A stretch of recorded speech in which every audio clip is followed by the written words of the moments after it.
咱头拄则看到的就是民众党正咧举行记者会现场。所以咱过来看到，今年中开始，消基会有调查600件猪肉漂洗产地状况，结果有39件是无依照规定来漂产地，嘛干那调查到2件猪肉的产地漂洗美国。消基会就质疑美国猪肉进口的数量甲市面的数量是对袂起来，恐惊有乌白漂产地问题。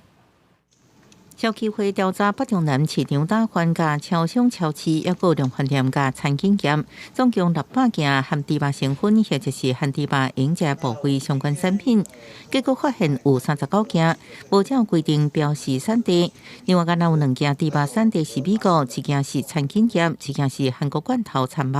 怀疑无符合比例原则。我们所质疑的是不是呢？进口的美猪呢，有去就标示的一个原产地的部分呢，有做一个更换或是偷天换日这种状况，我们也不排除这种可能性。消基会认为，今年台美贸易谈判美方提出猪肉标示问题，因为咱对猪肉的金肉以两方甲肝脏当中，耐克多巴胺上大残留含量规定，比国际食品法典委员会严格，希望咱用降低标准。